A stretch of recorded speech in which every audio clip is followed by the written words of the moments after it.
আসসালামু আলাইকুম। সংবাদে আপনাদের সবাইকে স্বাগত জানাচ্ছি। আমি ফিরোজ তোহা। শুরুতেই আরবে কেবলস সংবাদ শিরোনাম জানিয়ে দিব আমাদের হাতে থাকা সর্বশেষ গুরুত্বপূর্ণ আপডেট বাংলা সংবাদ। শুরুতেই শিরোনাম। পুলিশ অ্যাসোসিয়েশনের বিবৃতি সংবিধান পরিপন্থী বলছেন বিএনপির সিনিয়র যুগ্ম মহাসচিব অ্যাডভোকেট রুহুল কবির রিজভী। এরপর জানিয়ে দিব খালেদা জিয়ার প্রতি অমানবিক আচরণ করছে সরকার, অভিযোগ করলেন গণতন্ত্র মঞ্চের নেতারা।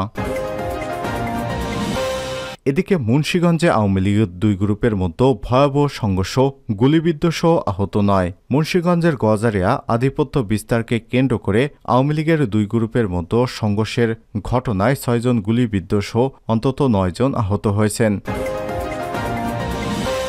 এদিকে ছাত্রলীগ নেত্রীকে একাধিকবার ধর্ষণ, দেশ ছাড়লেন নেতা। বিয়ের প্রলোভনে ছাত্রলীগ নেত্রীকে একাধিকবার ধর্ষণের অভিযোগে আদালতে মামলার পর দেশ ছেড়ে পালিয়ে গেছেন স্পেন ছাত্রলীগের সাবেক সভাপতি ইসমাইল হোসেন রায়হান, 35।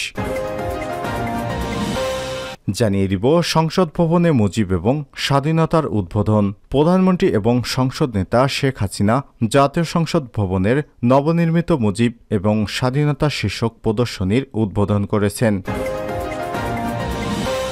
এবং সর্বশেষ জানিয়ে দিব তিস্তা চুক্তিতে মোদিকে মমতার চিঠি। ফারাক্কা এবং তিস্তা চুক্তিতে ভারতের প্রধানমন্ত্রী নরেন্দ্র মোদীকে চিঠি দিয়েছেন পশ্চিমবঙ্গের মুখ্যমন্ত্রী মমতা বন্দ্যোপাধ্যায়। সোমবার 24 জুন মমতা বন্দ্যোপাধ্যায় মোদীকে লেখা চিঠিতে বলেন, পশ্চিমবঙ্গ সরকারের অংশগ্রহণ ছাড়া তিস্তা এবং ফারাক্কার পানি বণ্টন নিয়ে বাংলাদেশের সঙ্গে কোনোরকম চুক্তিতে আমার তীব্র আপত্তি রয়েছে। পশ্চিমবঙ্গের মানুষের স্বার্থ নিয়ে কোনো আপোষ করবে না মমতা সরকার। খবর আনন্দবাজার পত্রিকার। প্রিয় দর্শক, এতক্ষণ শুনছিলেন সংবাদ শিরোনাম, এবার বিস্তারিত। তবে তার আগে বন্ধুরা, আপনি কোন স্থান থেকে আমাদের সংবাদটি দেখছেন কমেন্ট করে জানিয়ে দিন। এই সংবাদটি আপনার বন্ধুদের মাঝে সোশ্যাল মিডিয়ায় শেয়ার করে সবাইকে জানার সুযোগ করে দিন। আর বন্ধুরা, ভিডিওটিতে একটি লাইক দিয়ে আপনি কোন স্থান থেকে আমাদের সংবাদটি দেখছেন কমেন্ট করে জানিয়ে দিন এই সংবাদ সম্পর্কে আপনার মূল্যবান মতামত। আর প্রিয় দর্শক, এই ভিডিও সম্পর্কে আপনার কোনো মতামত থাকলে সেটিও আমাদের জানিয়ে দিতে পারেন। এবারে বিস্তারিত। পুলিশ অ্যাসোসিয়েশনের বিবৃতি সংবিধান পরিপন্থী। রিজভী।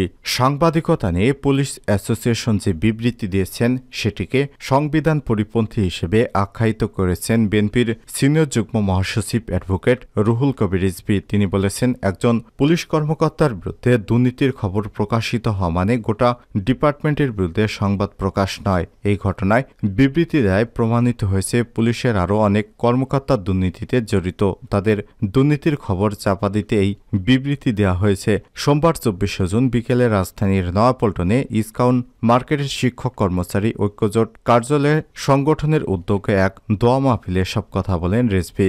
এবার কেয়ার হাসপাতালে চিকিৎসাধীন বিএনপির চেয়ারপারসন সাবেক প্রধানমন্ত্রী বেগম খালেদা জিয়ার আশু রোগমুক্তি কামনায় এই দোয়া মাহফিলের আয়োজন করা হয়। পরে অসুস্থ বেগম খালেদা জিয়ার আরোগ্য কামনা করে বিশেষ দোয়া করা হয়। রুহুল কবির রিজভী আরও বলেন, সাবেক আইজিপি বেনজির আহমেদ এবং সাবেক সেনাপ্রধান জেনারেল এস.এম.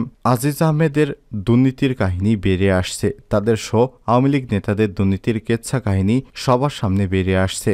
দেশের জন্য লাখ লাখ গণতন্ত্রকামী মানুষ জীবন দিয়েছেন, নির্যাতিত হয়েছেন। বেনজির আসাদুজ্জামানদের জন্য, আওয়ামী লীগের এমপিদের জন্য প্রশাসনের ব্যক্তিরা এই সরকারকে অবৈধভাবে ক্ষমতায় রাখার জন্য যা খুশি তাই করছে। এ সময় তিনি আরো বলেন, এক রাজস্ব কর্মকর্তার ছেলে 15 লক্ষ টাকা দিয়ে ছাগল কিনেছে। তিনি এক মন্ত্রীর পিএস ছিলেন। যত গুরুত্বপূর্ণ পদ দরকার তিনি পেয়েছেন এবং তিনি সেগুলো ব্যবহার করেছেন। তার স্ত্রীর নামে বিশাল ডুপ্লেক্স বাড়ি এক জেলায়, আরেক জেলায় আরেক স্ত্রীর নামে অনেক সম্পত্তি রয়েছে। কার নামে কত সম্পত্তি রাখবেন এই লোক তারা খুঁজে পাচ্ছে না। আজকে প্রশাসন এবং আইনশৃঙ্খলা রক্ষাকারী বাহিনীর দুর্নীতির নানা কাহিনী ভয়াবহ আরব্য উপন্যাসের মতো বেড়ে আসছে। বিএনপির সিনিয়র যুগ্ম মহাসচিব আরও বলেন, যেখানে সাধারণ মানুষের জীবন চালাতে হিমশিম খেতে হচ্ছে সেখানে দুর্নীতি দুর্নীতিবাজদের ছেলেমেয়েরা রাজকীয় জীবনযাপন করছে। আওয়ামী লীগ অবৈধ সরকার আমলে এটা হওয়া কোনো অবাক হওয়ার কিছু নেই। বেনজির আসাদুজ্জামানেরা বিরোধী দলের নেতাকর্মীদের গুম করেছে, খুন করেছে, রাতের অন্ধকারে এরা নির্বাচন করে দিয়েছে। তার প্রতিদান হিসেবে এখন জমি দখল করে গরিব মানুষের ব্যবসা প্রতিষ্ঠান দখল করে টাকার পাহাড় করেছেন। এতে এই সরকারের কিছু যায় আসে না। সরকার খুশি, কারণ তারা তাদেরকে ক্ষমতায় টিকে রাখতে খুঁটি হিসেবে ব্যবহৃত হয়েছে। এ কারণে এই সব খুঁটি এখন চাকরি শেষ, তাও এদেরকে কিছু করছে না সরকার। খালেদা জিয়ার প্রতি অমানবিক আচরণ করছে সরকার। গণতন্ত্র মঞ্চ। বিএনপির চেয়ারপারসন এবং সাবেক প্রধানমন্ত্রী বেগম খালেদা জিয়ার সাথে সরকার অমানবিক আচরণ করছে বলে অভিযোগ করেছেন বিএনপির শরিক দল গণতন্ত্র মঞ্চ। বিএনপির চেয়ারপারসন এবং সাবেক প্রধানমন্ত্রী বেগম খালেদা জিয়া শারীরিকভাবে অনেক গুরুতর অসুস্থ উল্লেখ করে সরকারকে অবিলম্বে তাকে বিদেশে উন্নত চিকিৎসার সুযোগ দেওয়ার দাবি জানিয়েছেন যুগপৎ আন্দোলনের গুরুত্বপূর্ণ জোট গণতন্ত্র মঞ্চ। মঞ্চের নেতারা অভিযোগ করে বলেছেন, সরকার চিকিৎসকদের পরামর্শ উপেক্ষা করে খালেদা জিয়ার প্রতি অমানবিক এবং অসাংবিধানিক আচরণ করছে। সোমবার 24শে জুন রাতে গণতন্ত্র মঞ্চের এক যৌথ বিবৃতিতে সব কথা বলেন তারা। বিবৃতিদাতারা হলেন গণতন্ত্র মঞ্চের কেন্দ্রীয় পরিচালনা পরিষদের নেতা আসম আব্দুর রব, মাহমুদুর রহমান মান্না, সাইফুল হক, জুনায়েদ সাকি শেখ, রফিকুল ইসলাম বাবলু, অ্যাডভোকেট হাসনাত কায়ুম। বিবৃতিতে খালেদা জিয়ার শারীরিক অবস্থা নিয়ে গভীর উদ্বেগ প্রকাশ করেন নেতারা। বিবৃতিতে গণতন্ত্র মঞ্চের নেতারা বলেন, খালেদা জিয়া শারীরিকভাবে গুরুতর অসুস্থ। তিনি বর্তমানে রাজধানীর এভারকেয়ার হাসপাতালে সিসি ইউনিট, করোনারি কেয়ার ইউনিটে চিকিৎসাধীন। তার চিকিৎসার জন্য গঠিত মেডিকেল বোর্ড একাধিকবার পরামর্শ দিয়েছেন যে খালেদা জিয়া এখন জীবন মৃত্যুর সন্ধিক্ষণে, দেশে তার উন্নত চিকিৎসার সুযোগ নেই। ফলে খালেদা জিয়াকে বাঁচাতে হলে বিদেশে উন্নত চিকিৎসার জন্য প্রেরণ করা অত্যন্ত জরুরি। কিন্তু সরকার চিকিৎসকদের পরামর্শ উপেক্ষা করে খালেদা জিয়ার প্রতি অমানবিক এবং অসাংবিধানিক আচরণ করছে। সরকারকে দলীয় সংকীর্ণ দৃষ্টিভঙ্গি এবং প্রতিহিংসাপরায়ণের মনোভাব পরিহার করে খালেদা জিয়ার উন্নত চিকিৎসা নিশ্চিত করতে বিদেশে পাঠানোর দাবি জানান তারা।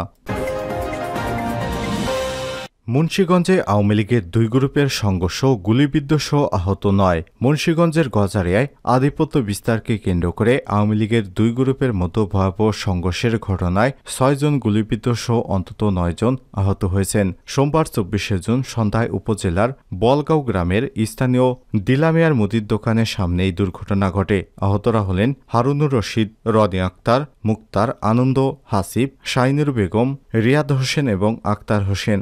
অবস্থার অবনতি হয় 7 জনকে উন্নত চিকিৎসার জন্য ঢাকার মেডিকেল কলেজ হাসপাতালে পাঠানো হয়েছে। ঘটনার প্রত্যক্ষদর্শীরা জানান, আধিপত্য বিস্তারকে কেন্দ্র করে গজারিয়া উপজেলা আওয়ামী লীগের সভাপতি এবং সাবেক উপজেলা চেয়ারম্যান আমিরুল ইসলাম এর সমর্থক হোসেনদি ইউনিয়নের শাহপরান গ্রুপের সঙ্গে প্রতিপক্ষ গজারিয়া উপজেলা আওয়ামী লীগের সাধারণ সম্পাদক এবং বর্তমান উপজেলা চেয়ারম্যান মনসুর আহমেদ খান জিন্নার সমর্থক হারুনুর রশিদ গ্রুপের মধ্যে দীর্ঘদিন ধরে বিরোধ চলছিল।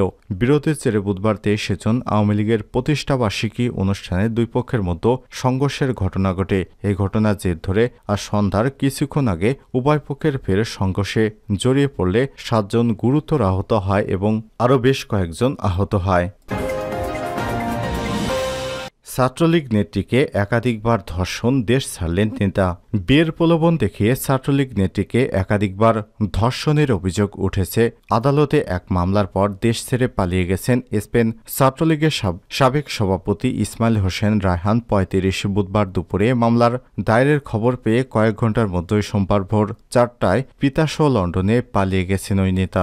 মাদারীপুর জেলা আওয়ামী লীগের প্রভাবশালী এক নেত্রী 29 রোববার নোয়াখালী নারী এবং শিশু নির্যাতন দমন ট্রাইব্যুনাল 1-এর বিচারক জেলা জজ রহিমের আদালতে এ মামলাটি দায়ের করেন। আদালত ভিকটিমের অভিযোগ আমলে নিয়ে মামলাটি রেকর্ড করে পিবিআই অর্থাৎ পুলিশ ব্যুরো অব ইনভেস্টিগেশন প্রয়োজনীয় ব্যবস্থা নেওয়ার নির্দেশ দিয়েছে।